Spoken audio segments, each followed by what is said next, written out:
Very, very happy to have Colin joining us from Nestlé, talking about how to scale effectively RGM organizations.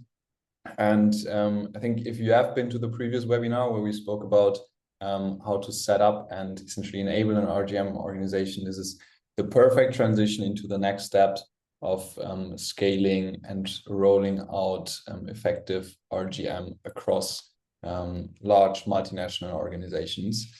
And before we jump in, just super briefly from my side, I'm Mario, VP of Revenue at Binomics, essentially working together with our largest customers, the likes of Nestlé, Danone, Unilever, General Mills, and others, and supporting them in their growth journey around all topics RGM. And I don't want to talk much about us at this point and hand it over to Colin. Very happy to have you on the call. I'm very happy to have you on our webinar, and the stage is yours. Very good. Mario, thank you. And thanks all for a little time this morning. Colin McQuay, I have the great privilege of leading the revenue management group. We call it SRM, Strategic Revenue Management at Nestlé in the US. I've been in this space for the better part of 10 years, the last 5 directly on this revenue management team. So we're in year 5 of our, what I'd call real and committed SRM journey. And so the purpose of today's conversation is just to share a little bit of the stuff we've learned. I think we've stubbed our toe in a bunch of places, as I know all of you likely have as well. And the journey we've been on has gone from how do we stand up initial initial capabilities to now how do we embed that super broadly and make it how people work, not just a project on the side or something that exists outside of the normal day-to-day process. So I wanted to give you a little bit of that today and hoping to make this a two-way conversation. Put comments in the chat. Jonathan will monitor them. I can answer them as we go, or we can answer them at the end. And so I'll start here. Everyone has their own way of thinking about how to structure a team. And for all of you that lead RGM teams, I imagine you've gone through some version of this yourselves. This was the work that I went through. And to me, there's 3 kinds of ways or 3 kinds of operating models you can stand up. On the left, there's the fully centralized. It's a distinct RGM team separate from your business units that provide service and guidance.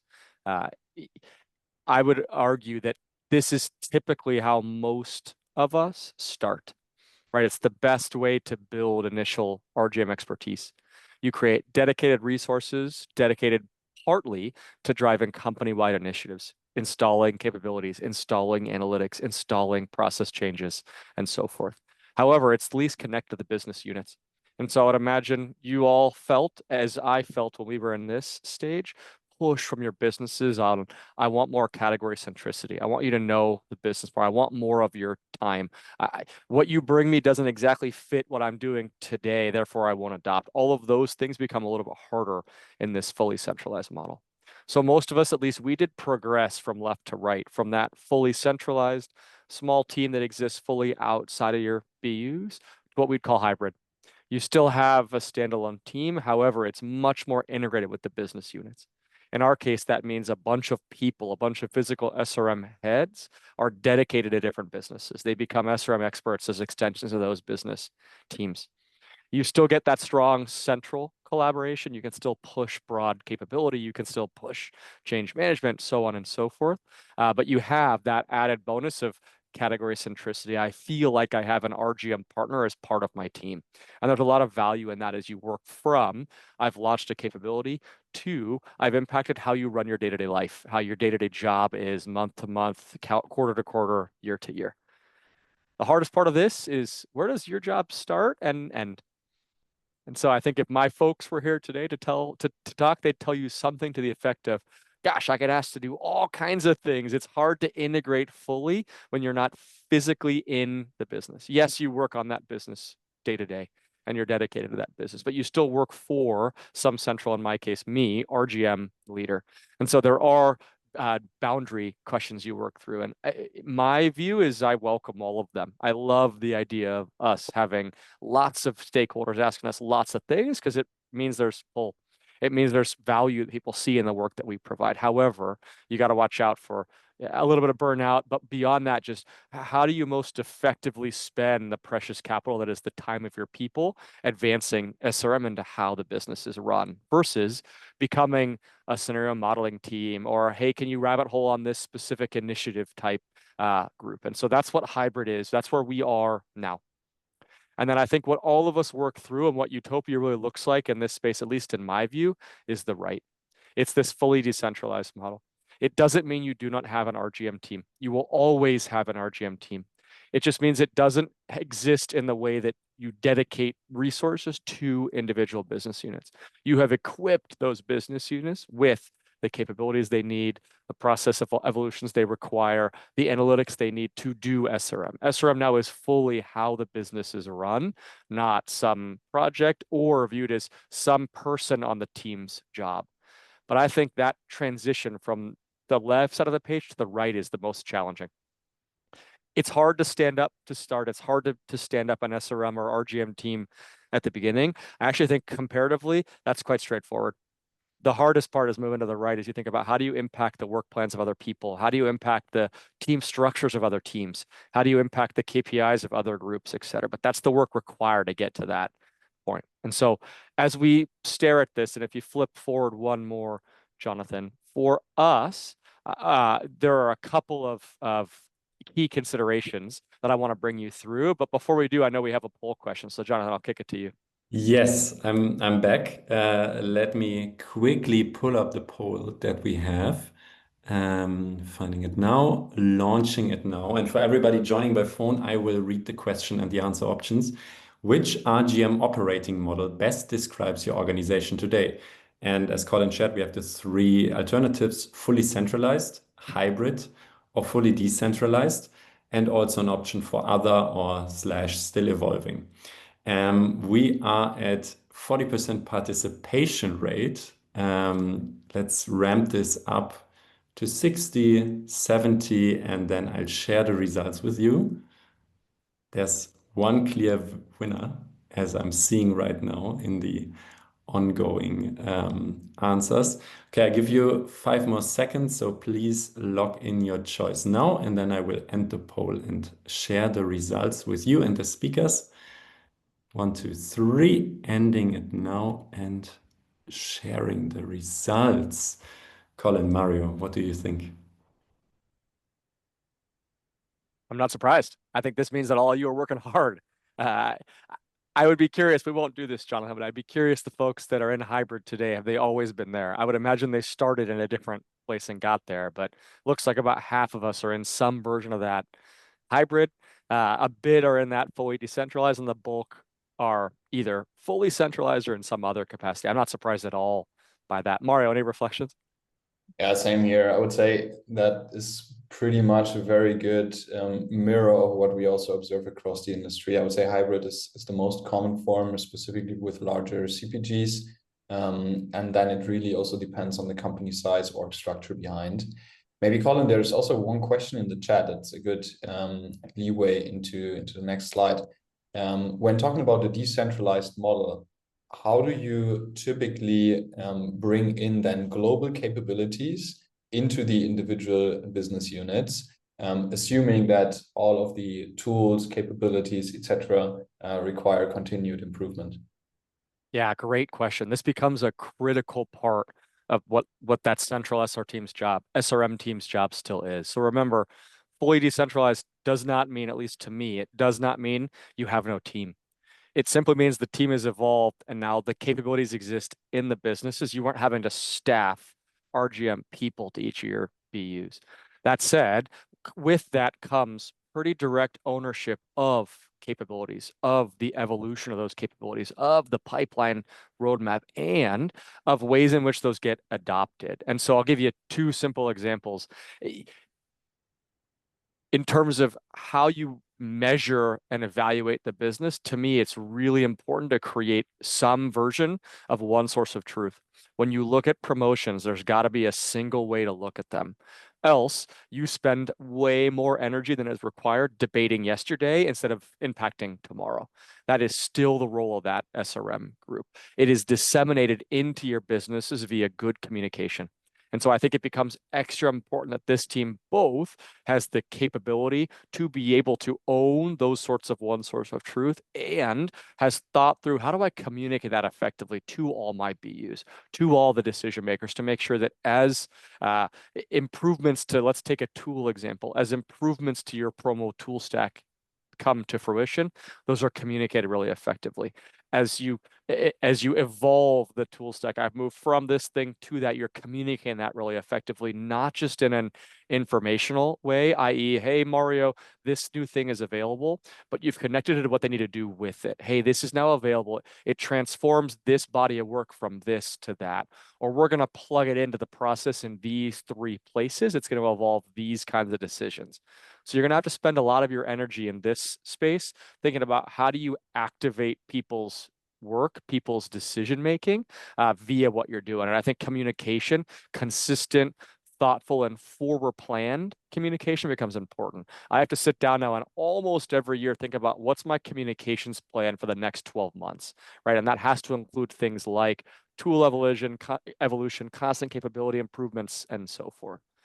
The other example, if the first one is that one source of truth, the other is, as we just talked about, tool advancements. It's still going to be your job. No one else will, to evolve the toolkit. As smart people like Mario will tell you, the minute you rest, you're behind, right? This space is advancing very quickly. And so you're still going to need, and you are super valuable in that you are in the industry space thinking about what's next. What's next? How do I integrate AI? How do I combine certain modules? How do I build the right data lake? How do I evolve that data? All these things, that is still your job. And as you go through there, you'll have to balance decentralized autonomy, very important, with what do you have to own, drive, and enforce, right? And some of that enforcement's around tool mechanism, process adoption, and KPI adoption. Awesome. Yeah, thanks a lot for sharing. You're preempting the questions that are coming up in the chat, specifically talking about ownership. So let's maybe take it one step forward and talk about what's essential for scaling. Yeah, in my view, there's 5 essential components. And so if you're on that path to saying, how do I get to where SRM really is a part of how the business is run? We should never be the only hero in the story, right? The business and the business performance is the hero. But my view is to be successful in 2025, let alone in 2030, great SRM is an imperative. And it's an imperative in all of your business units, in all the people making day-to-day decisions, that field selling person, that headquarter sales strategist, that finance person, that marketing person. All of them have to have some varying degrees of, but some baseline competency around SRM. And the way you do that effectively is across 5 spaces. At least these are the 5 we're focused on. Process integration. At the outset, it's almost certainly true that SRM is viewed as a project, or RGM as that thing that exists outside. You're asked to build a scorecard that measures your value, that perpetuates this view that, okay, I'm doing my day-to-day, and then I got to go fill this thing out to demonstrate my RGM value. It's outside of the process. You got to work really hard on figuring out when this is done right, what are the 10, 12, 15, depends on the complexity of your org, but several connection points by which important SRM work, think promo optimization, meets process. Think quarterly business reviews or monthly account calls, whatever those might be. Some are very straightforward, some are a little complicated. Connected to that is KPI evolution. As all of you likely feel, the world of just measuring business performance on top line sales, trade rates, profit margins is not enough, right? We have to be manifestly planning for, how do I grow volume? How do I grow sales ahead of volume? How do I manufacture good quality earnings, et cetera, et cetera? And so it requires not adding a whole bunch of complexity here, but ensuring you're evolving your KPIs. If you don't spend energy here, what I've found happens is you get this, my KPIs on the business don't align with what I feel your people are driving. There's misalignment. I sense that you guys have a different agenda, quote unquote, than I do. And you have to address that head on. How does SRM support business results? And how do you have the couple, max 3 or 4 KPIs that allow alignment around that work? The third is analytics transformation. At least for us, we spent a lot of energy in the early years. Like I said, we're in year 5. A lot of energy in the early years on designing analytics meant for my team. So we could make them pretty sophisticated, pretty complicated. We could design user journeys with the persona of SRM expert. That's great. And it drives lots of value. It allows you to go really fast. You can move things in interesting ways because you have a smaller group that's really kind of conditioned to use these sorts of tools. But you have a ceiling, right? And I'll continue the example of promotion. If you have promo optimization tools or even simple promo visibility tools, if what you've designed is that tool to be used by a revenue management specialist, you can get away with a lot of fancy functionality, a lot of kind of deep user journey work, a lot of sophisticated knobs that you can touch and play with and turn. But it's only going to be as adopted as that SRM person's ability to use it. So imagine that person now supports a business unit and they cover 15 customers. How on earth did they do that for 15 customers all the time? And so what happens is you prioritize, you pick the top couple.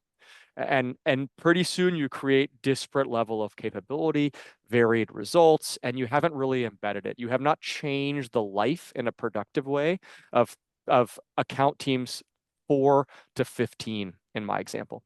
And so now you have to think about, all right, if I'm trying to expand and SRM becomes a discipline by which the business is run, how do I get those end users, the actual decision makers, into the tools? Not every tool. There's always going to be that sophisticated central hub version. But for the bulk of this stuff, how do I get them right in? That requires you to think about tool building, tool creation, tool roadmaps in different ways. And so we tend to take a persona approach. What's the persona I'm after? And what's the user journey that persona is going to take to use this tool to drive a business outcome? And that's pretty straightforward when you're talking about RGM expert. Now, if you're talking about field selling person, or you're talking about headquarter sales strategist, or you're talking about commercial finance person, that persona is different. They will have much less time to invest in learning about this and a much shorter attention span around what do I do? How do they click 5 times to get an answer? And so you have to work on democratizing your tools. And so we've now worked through how do we democratize the tool set, design tools everyone can use, not just the experts. That takes time. It takes dedicated effort, but it's what it takes to get to where now you've been able to push these capabilities into the hands of thousands of people, not just a handful. But what does it take to do that? It takes the 2 things on the right. And so we've also spent a lot of time building real education maps. We call it curriculum by persona. And so we've gone through the work of, in the early days, what you're doing is preparing your RGM team to be those activators, be those evangelists of this mindset. How do I drive good SRM, RGM thinking into name that part of the business? But what if that person doesn't exist? How do you drive enough of that understanding into each of those individual decision makers that owns a piece of the business or a piece of the equation of running the business to now they have the right competencies and they have built competence into those competencies? And so I actually staff on my team a learning and development person that does this. I'm not saying everyone should, but we spend a lot of energy now thinking about what is every persona across our organization that matters.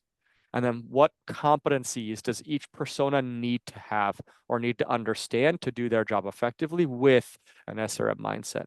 And then how do we ensure we've built the right curriculum, whether that's simple e-learnings, full-on workshops, simple bite-sized capability videos, whatever that might be that meet them where they are, or simply always on, hey, Mario's got a question, he knows who to ask and when to ask it.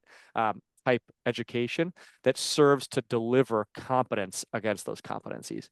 That to me is a couple parts. The first is the initial map. How do you put sense behind this? It becomes very overwhelming, particularly if you're in a big matrixed multi-business unit organization, to think about, well, shoot, how do I build competency into everybody? But if you go through the exercise of mapping what you need, then you can build methodically. So step 1 is map. That second step is build. And then for us, we spend a lot of energy on what's the model and mechanism by which we'll sustain it and evolve it, right? It is not good enough just to build education once. The minute you build some course, it becomes stale. It starts to decay because smart people like Jonathan and Mario have advanced their tool that you now use, or something has happened. AI is the big thing the last 18, 12 months that has changed this stuff. So your content becomes a little stale. And so how do you evolve this? It's not an always on, someone's always building curriculum, but it is a mindset of how do I continue to make sure that every so often, every year on a recurring basis, I am ensuring that the competencies have delivered or have competence built into them via dedicated learning plans. And for us, we've partnered with our learning and development organization to make sure these are not programs that live in my space. It shouldn't be something you call my team for or some web portal that my team owns. It should exist in the L&D journey for each group, each functional group. That ensures that as people onboard, they go through it. As they elevate in their career, they go through the right things for the right levels and so forth. And then fifth is the change management. I'll finish just a sec. Don't underestimate this. I quip with my folks that SRM really is 1/3 tools, analytics, capability, and it's 2/3 behavior change. And so we spend a lot of energy thinking about, as we do the left 4, how do we keep the individual change journey in mind, right? We're going from to on something for someone across all of these. And so how do you help someone understand how that 2 helps them? That 2 state is better for them, better for their career, better for their business results, etc. I don't think it's enough just to get the top-down mandate. My CEO says we got to do it. That's important, do that. It's important to then go bottoms up and say, how do I make this important to people by showing them the value it is for them? And along every step of the journey, consistently demonstrate that change management. It takes effort, but I think it pays off, and it's what's required to do the things on the left. So I'll pause. I know, Mara, you were jumping in. I didn't want to stop you. I really love it. And specifically, I think the bottom line here that none of the components worked without the other. Just top of your mind, and I know we're going to go into detail in a second. What was the most challenging one for you personally? I would be remiss to tell you we're finished with this work. We're in the middle of this work. I actually think the left one is the hardest one, the process integration. Not because it's hard to slot in where you fit across the processes, but to make it actually work, that one has elements of all the other 4. What KPI evolution has to occur to integrate this process? What analytics support that? What do people have to know, et cetera? And so it's pretty easy to kind of figure out in these 3 KPIs, and I'll go push them through. How you embed all that in the day-to-day rhythms of your business is challenging. Exciting, but challenging. Awesome. Then let's dive into detail there. Good deal. So plan to take you through a little bit of each one. I kind of gave you the flyover to start, but as we go into process integration, for us at least, we think of process in 3 ways. Long-term planning, think of that as 3, 4, 5, 8-year horizon. Midterm planning, think of that as in-year, next year, 18-month rolling type horizon. And then short-term, this month, this quarter, perhaps next quarter. All of those have points of connection to what you are driving in RGM. Find them. Right. And so this is where you can make RGM part of the business rhythm. Couple really simple examples on that short term. I promise you, your selling teams are looking at their commercial plans on a recurring basis. As they do it, are they looking at promotions in the way you want them to? Are they using the tool suite that you want them to, serviced by the single source of truth around here's how I want you to look at this? If not, opportunity to get them there. In the midterm, your teams are certainly looking at price strategy. Do I have the right pricing as input costs change? Do I need to look at this in a different way? Is that supported by the right pricing science you've built, the right pricing toolkit you've built? And are people thinking through that in the right lens based on what you want them thinking about? As an example, not just input cost driven, but also willingness to pay. How do you couple consumer value with input cost inflation? And that becomes a connection point. And on the long-term side, pack architecture is the one I would give you. If you have not thought through how do I integrate what good PPA planning looks like, you need to. And that's what the long-term horizon looks like. And all of a sudden you step back. If all you've done is those 3 simple ones, promo in the short term, price planning in the midterm, PPA in the long term, you've made an enormous step to making SRM a bit of how the business is run. And so I would do work on thinking through where those connection points are. And this is a bit of how you can drive consistency across markets, categories, and business units. My experience is that the process is still going to be disparate across regions, business units, et cetera, but it is your closest thing to standard practice you'll have, especially if you're multi-geographic. For whatever your global teams do, find those spots and allows you to build the right standard practices to support standard process. And then last is close the loop. I imagine we struggle with this. I imagine many of you do as well. How do I ensure I've actually delivered the long-term strategic intent into my actual execution plans? And so we work through how do we integrate and what are the steps that require us to take what we've done in the long term and connect it to right now what we're going to go do or what we're going to do in 2 years. And so how do you think through how that works, again, from tools, from KPIs you work through, and from how you help change management at the individual level. So this is, I think, almost step one of where do I want to intersect the big bad process. It helps you think through what you need across the others to serve SRM as how the business is run, not as a side project.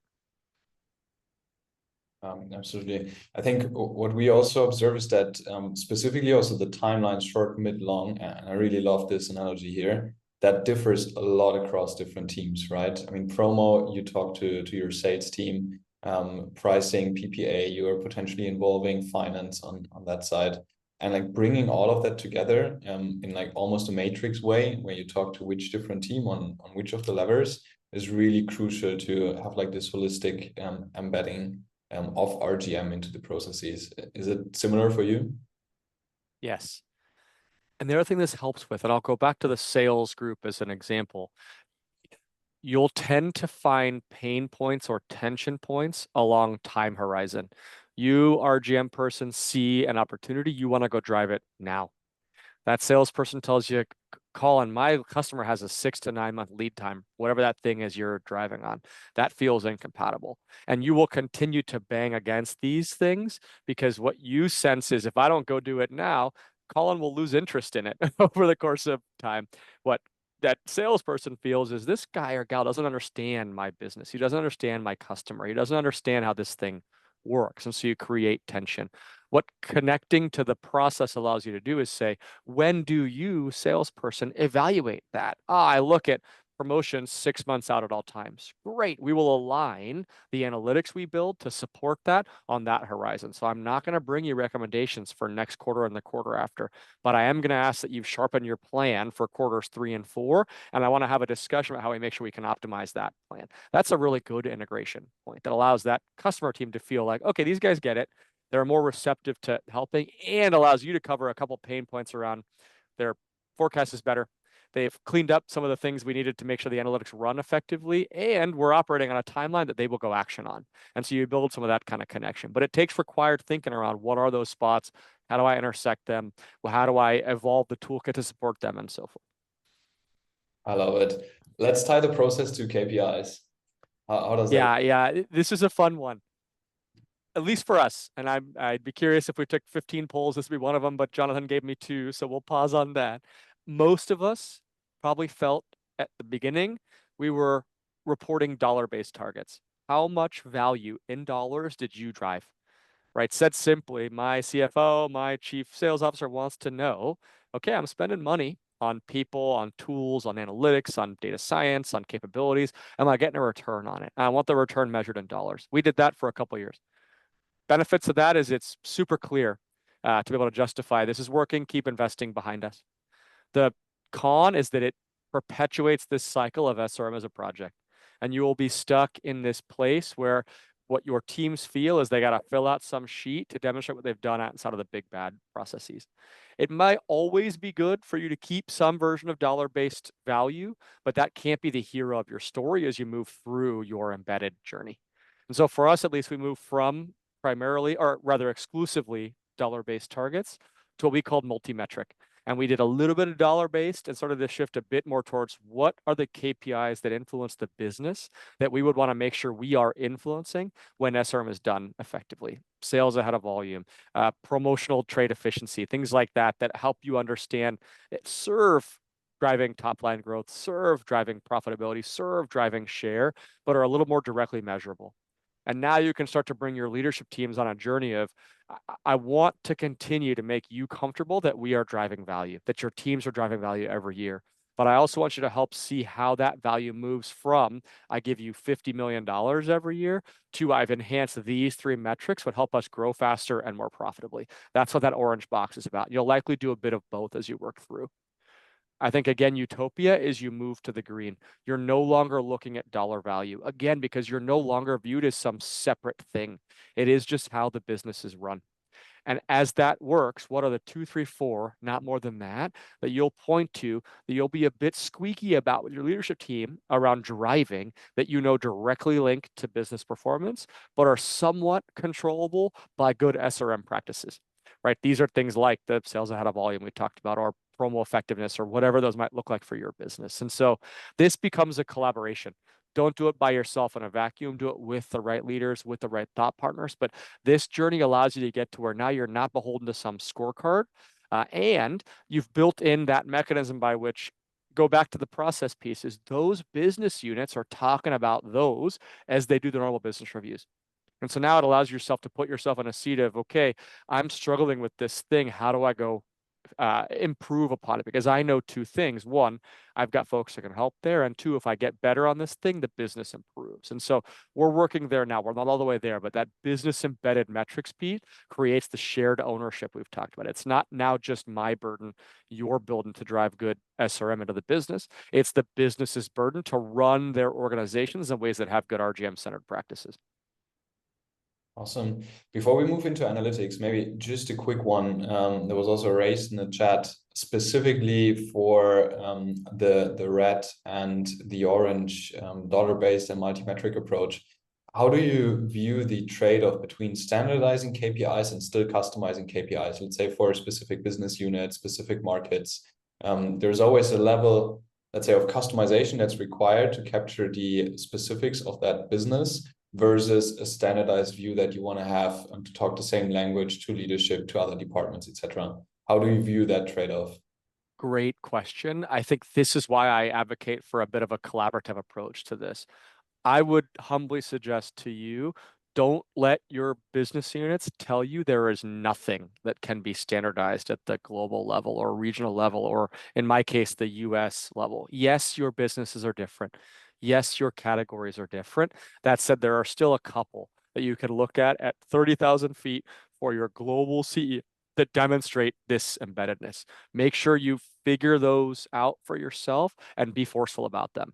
That said, don't then be draconian with that's all we'll look at. I think there's going to be stuff at the individual level that helps. I'll give you an example. We have some categories where we sell a lot of the same stuff across different sizes. Price ahead of sales, or sales ahead of volume metrics, are really useful for those kinds of businesses, right? Because you're trying to maximize, I want to get more volume into the market by better serving a broader set of occasions. And I also want to command a little bit more premium for every piece of volume, for every kilogram, every ounce, whatever, because that's demonstrated that I'm driving willingness to pay. I'm commanding pricing power, those kinds of things. That metric works really well for a business like that. We have other businesses, think, frozen pizza as an example, where a piece of volume, an ounce of pizza is not an ounce of pizza. Thin crust versus big deep dish are very different. And so that individual metric doesn't make sense. That said, the idea of being able to drive sales ahead of your volume, or in that example, total gross sales ahead of the investment you provide, will still be true. And so how do you make sure that you've done that sort of 30,000 foot? What are the couple you want to be looking at? And then how do those dovetail into the realities of the real businesses to make sure that they can action effectively at the ground level? Awesome. Yeah, thanks a lot for sharing. Next question and transition. How do you get there? Yeah. So let's talk about analytics then for a second. So we've kind of talked through, make sure you've really thought about how to embed in the right process points. With that, what are the KPIs you use? To me, this is the most fun of the 5. And for those of you that are RGM practitioners, I imagine your profiles are like mine, and that you love getting into the weeds of data. You love kind of the whiteboard session with your data scientist to kind of ideate on stuff. You love thinking about tool adoption and user journeys. This is the fun part. And so we spend a fair amount of time doing the things we talked about on the right, democratizing access, shifting that central team's role from the button pusher to the capability builder. We're no longer running the analysis, we're helping you run it. We are not there yet, but we're working through this now. And that allows an end user, the blue people on this screen, to be the ones that can get in and adopt. And it allows the red folks, the folks on your teams, to be the ones driving the pipeline, driving the roadmap, driving capability improvements, functionality improvements, etc. And so it requires, we use a persona and learning journey approach. Who's the person? Not the role, but the persona. I am a field sales manager. I run an account business. I have objectives around top line sales and profit for 3 categories. So that persona is field salesperson that has direct ownership of those couple of metrics. Clear. What does that persona need for whatever the tool is you're building? This is a promotional tool. They need to understand how promotions have performed and how to optimize their plan going forward. They also likely need help if they're out of trade balance. How do they get back into trade balance? If their competitors are doing crazy things, how can they put figures around that to help influence their retailers, et cetera, et cetera? What is the set of competencies they need, and what's the persona learning journey that they need to go through that says, here's how you interact with, in this case, the promotional tool. And then go make sure you've tweaked the design to do that. The tension you'll run into here is how much do you dial up and down the complexity knobs. When you're in the expert only phase, you dial high on the complexity knob. You want to have all the ability to make all the customizations right in the tool, because your SRM experts know all the nuances. You won't want that for your broader personas. They won't be able, you won't have enough time with them to give them all the details, nor are they going to care as much, right? They're not SRM people. They're, in my example, field selling people. And so how do you dial back the complexity? They don't get all the functionality that you probably would have wanted if it was just for the SRM people. What is necessary is dictated by that learning journey. What do they need to do? And then how do you make it simpler, more actionable, more ubiquitous? And then you can figure out how to toggle up and down as you go through, but that's the journey you'd go on. We're taking this approach across our entire toolkit. The reality is not everything will be meant for everyone. And so there will still be pieces of your tool stack that will have to remain, for the right reasons, SRM only. Or SRM plus maybe a small activator group beyond that. If you have sales strategy people, as an example, maybe they can fit into your pack tool. But think through what of this stuff can be democratized. I'd push that anything, almost anything in the price promo space can be democratized pretty broadly. If you just think through the learning journey effectively and know that what a person's going to do when they first click into your tool is try to figure out, how do I get to the answer I need for what I'm looking at right fastest? So help them, right? Help them go through that. Give them some access to this early, help design with them, et cetera, et cetera. Awesome. Yeah, I love your point on democratization. Maybe let me ask you a provocative question. Do you also take it one step further to your customer, your retailer? Because ultimately they're also benefiting from your analytics that you're running, and it could be a great tool to navigate negotiations, to navigate relationship. Is it also something that you have included in this framework already, or is that something you want to go after in the future? Both, 100% in the plan now, and plans to go bigger there. I think the watch out you'll overcome is whose data is right. Every customer, at least in the US, has their own data source. You may or may not be able to use that in the tools you're building. So you get into kind of a little bit of debate about whose data is the one to use, but you can work beyond that. And I think it creates moments where you can both be sitting on the same side of the proverbial table saying, here's what our analytics are telling you. Here's how I would optimize for the category, things like that. And so, yes, we have not designed tools with that persona in mind. Think merchandiser. We've designed for our folks, but they are already extending to say, well, I could use that for what you just talked about, Mario. I think eventually we may design tools for our category teams, as an example. We have not gotten there yet. Cool. Yeah, thanks for sharing. Super insightful. And then I won't go too deep on this because we talked about it a lot, but to me, the education component, we call it capability building, is imperative. How do I help all the people that need to know enough about this to be dangerous, know enough about this to be dangerous? And so we've taken this persona approach. Who are the personas that matter? Let's map the competencies they need to be good enough at this to make it part of their life, and then help them see the from to. This is the change management component. This makes your job easier in this way. This makes the decision that might be scary to you because you don't really know, should I go left or right? It gives you more confidence. We can put data science behind it. Or this helps you translate that feeling you've had to your retailer into some data, et cetera, et cetera. And so we've done that across all the personas that matter. And now we're working through, how do we build this in a way that is scalable and sustainable? To me, every organization is different. In ours, this has to live in our L&D function. I will own the roadmap, the pipeline, the sustainment of it, the evolution, but who owns deploying it, getting it into the hands of people that need it, putting it into the learning journeys of all your people? That has to be the people that do that for your business. In our case, that's our L&D groups. That's how it gets into onboarding. It's how it gets into secondary career mapping. It's how it gets into development plans, all that kind of stuff. And so we have not gone into the black belt, green belt scenario. We've instead taken a competencies approach. What competencies are required? How do you demonstrate competence against the competencies? I think, again, super important. Takes time. I think this kind of work takes a 3 or 4 year horizon to really get it right and where it's actually working, but it's worth the investment. Let's talk about one aspect there. Is there, let's say, one key thing that you've observed over the past years that actually helps or accelerates gaining trust from the other departments? Because I think that's one of the key things that we have also observed: people trusting the analytics, trusting the solution, trusting the ultimately recommendation that you give as SRM or RGM department. Is there one thing that you would say, hey, that's like, you just need to pull that switch and you're going to get it one day or another, or is it just a process?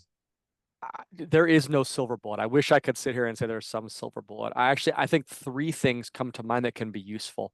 One is figure out ways to expose accuracy scores, right? So if you've got a promotional tool and it's making predictions on future promotions, you should be able to also score the tool on its accuracy on promotions that have already run. Even just exposing that is useful. And you can go all the way down, if you get sophisticated enough, to the event level to say, we are 80% confident in this event's prediction given the parameters of the event. But before that, even just go to the 30,000 foot level, and we tend to be 95% accurate. Even just knowing that gives me a little comfort. Outside of that, I think showing examples, having repositories of, we tried this thing, here's what happened, it worked, become helpful. And if you have enough of those, you can tailor them to the right individuals, again, at the persona level based on the decisions they're making. As an example, we felt like we were over promoting this space. If we just pulled back some frequency, got the depth right, our baselines would improve. We would reteach consumers there was some value in buying it every day. We tried it in a small scale. This is what happened. And someone could say, oh man, I didn't believe that would happen. Like, I get the theory, but it actually happened. Okay, that gives maybe a tiny bit more confidence to try something different. And then I think the third is to be open where you're not confident, right? And so if there are spaces in your toolkit where you just don't have good intelligence, I'm trying a completely new tactic I've never tried before. I think it's credibility destroying to try to make some artificial argument about the total thing. Is this accurate or blah, blah, blah? Your people are smart. They'll see through that. Be open. Hey, in general, we're very good at predicting based on past behavior. Where we deviate, we're not as good. This is an example of that. Here's why we think this is a good idea, but we don't know. Can we test it? I think what we found is the end users, their guard comes down a little bit because they feel like you're being forthright, honest, real, and that drives adoption. But I will say this is a bit of a, you got to do it over time. It's a brick by brick approach, which is why you have to kind of think through the change management. How do you help somebody understand how getting in the boat makes their job easier? Because it'll be really hard to both try to get them in the boat and give them confidence and stuff they don't quite understand at the same time. If they're already in the boat and now you're just trying to help them understand how does the science really help them, that's a way more winnable battle. Gotcha. Let's address the elephant in the room then. Let's talk about change management. Yeah, I love this curve. I think it's really straightforward. And I actually think that the yellow part, if we were drawing it to scale, is by far the longest. And so you'll go through the gray, you're just building some baseline awareness. What is revenue management? What are the couple of metrics? What are the levers, et cetera? Then you get into all the buy-in motivation. I really think that the approach to this has to be both top down and bottoms up. And the bottoms up piece is all the persona level stuff we talked about. How do I help somebody understand how this helps them? To do that, I have to understand what their metrics are, what they're incented by, what their decision-making looks like, et cetera, et cetera. It takes effort, but if you staff capacity for your team to do that work, what it does is it moves you through that yellow to the green much faster. And you'll find folks that are early adopters, take them, high five them, and share their stories, right? And now it drives some adoption of that. You also get into some of these things occasionally for your own teams of, well, hold on, are we trying to build me out of a job? No, of course not. We're trying to make your job easier. right? And so now it's about democratizing decisions, democratizing capabilities, et cetera. And so again, if you're going through this and what your team is feeling is, I'm in the hybrid phase now, I've got a really big team.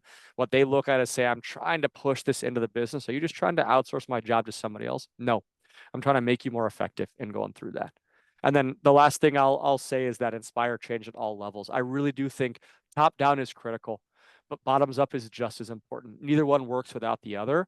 As I listen to a lot of these sort of industry podcasts or examples or town hall presentations, you get a lot of focus on the top down because I think it's easy to understand.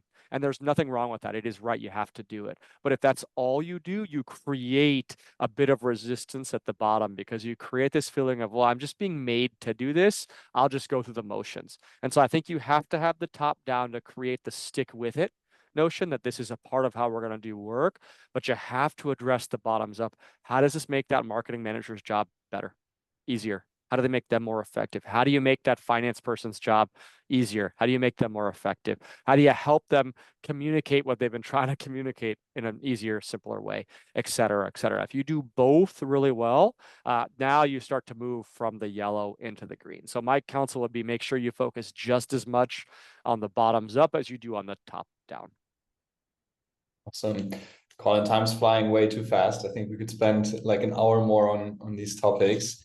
But we need to wrap it up. And I would let you close the loop here with that slide. But we also do have one more poll. So please, everyone, stay on because that's going to be very interesting. Yeah, shall we take the poll? I think my wrap up is really simple. Think about all 5 of these. If you do 3 really well and you've forgotten 2, you'll wake up in 2 years and think, why is this not faster, better, bigger? It really takes all 5. Thanks. Sorry, I was in the chat. I was chatting with some of you, and I think really, really great engagement so far. Let me open the last poll of today, and we had the question already, so someone was spoiling it a little bit. Let me launch it, and for everybody joining by phone, I read the question again. Which factor do you expect to be the most challenging in scaling your RGM team?